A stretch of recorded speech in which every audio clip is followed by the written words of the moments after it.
This is the world as we know it. Today there are more than 1 billion cars in operation. At any given time, less than 10% of these cars are actually on the roads. The other 90%? Well, they are parked and generally being in the way. As an average, each car carries less than 40% of its capacity. This is a massive waste that we need to deal with. Today we're seeing the internet change the world of communication, music, television, and knowledge. Let's face it, our world is a wiki, and we carry it around. It takes us to the darkest corners of the globe and to the nearest deli. As I speak, cars that are actually self-driving are hitting our streets. Is this a time to lean back and relax? No, it's the time to rethink our entire transportation system. So take a little time, keep your mind open, and imagine that it's possible to move us on. It's not a product, it's not a project, it's just a direction. Let's take an everyday situation. Here's a man, and here's a destination. But how does he get there? From the street where he stands, it seems there are cars all over, going all directions, including his. And with lots of empty seats. On top of that, there are parked cars all over. But still he can't get to his destination. In the coming years, when more and more of these cars become self-driving, this all could work very differently. If all these vehicles connected to a central network with information of route and available seats, this information could be accessed by the moveuson app. By making a few choices, such as destination, departure time, whether or not he can accept change of vehicle on his way, and what type of vehicle he needs, a personal travel plan is made by linking the available cars. He buys the trip, and after a few seconds, a passing car picks him up and he's on his way. In this case, the trip he bought included a change of vehicle, so after the first part, he steps out and is immediately picked up by the next vehicle. He then arrives at his destination. And the car? It continues to new routes, so no parking is needed. But what if no car is going where he needs to go? The nearest available car is simply put into route. And if he allows it to, it can pick up new passengers on the way.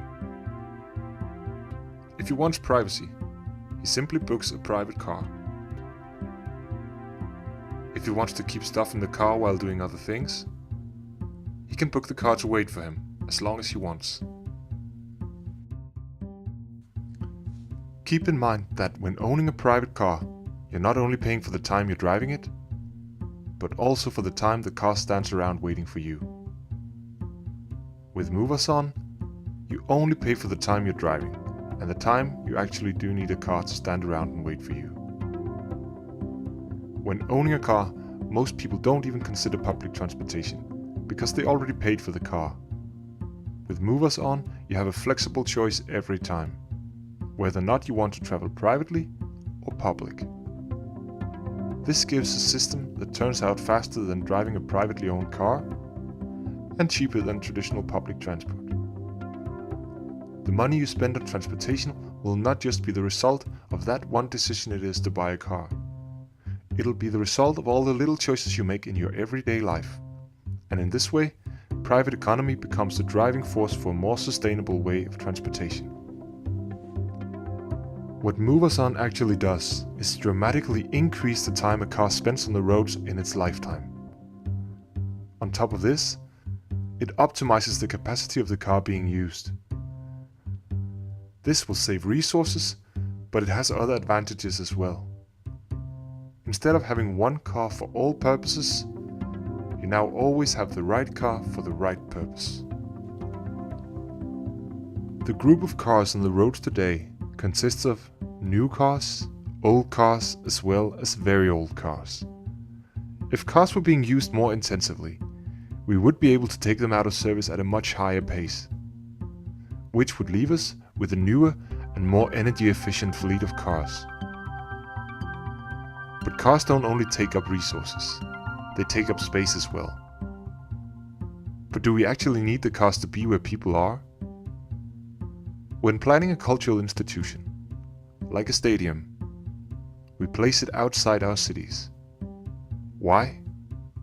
To make room for this.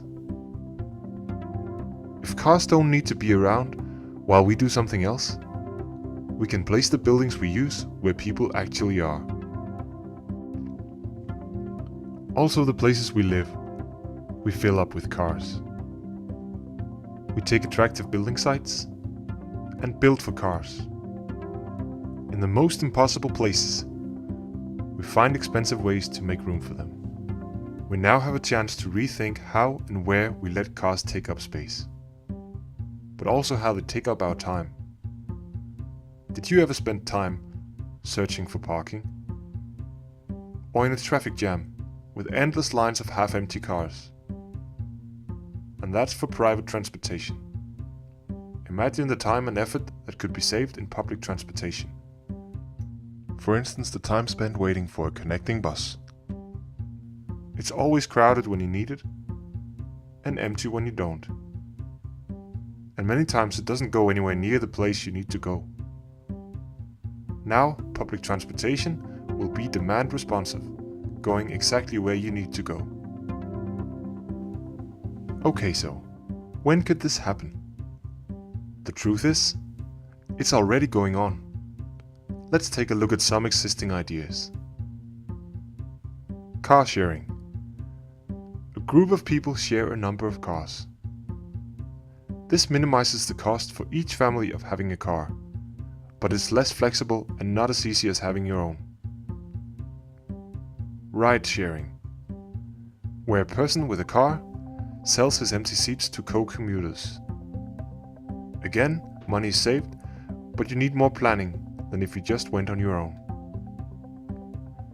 Demand-responsive transport. This is being used mostly in rural areas with low population, where a taxi service replaces the traditional public transportation system. All these ideas will live on inside the Move Us On. The first step is to slowly merge public and private transportation into one.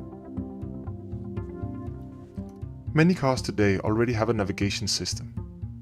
If this connected to the Move Us On network with information of route and available seats, a request for a trip would use this information to build the smartest possible route. In this way, it is possible to combine trains, buses, and private cars. When a booking is made, money is automatically transferred from the passenger to the owner of the car. After starting to include private cars, the Move Us On network could slowly be expanded, with investors buying a group of self-driving cars and making them available for the network. These cars could be electric. Many people don't even consider buying an electric car because of the short range. But for cities, they're perfect. At night time, they would leave for maintenance and for charging. It will of course still be possible to own and drive your own private car. But as the economic and practical disadvantages become more and more obvious, the number of people choosing this option will decrease. This opens up to a new way of thinking how a car should look. The all-rounder that we know might still be useful. But maybe with this system we would want more privacy in a shared car. Or maybe we do want to be social. Maybe we want to sleep. Or maybe we just want the cheapest possible ride. Options are endless. Technology is here, we just need to combine it. To stop the ongoing waste of space, time, money, and resources. The only thing we need is our own help to move us on. Learn more on moveuson.info and give your opinion on facebook.com/moveuson. Thank you for your time.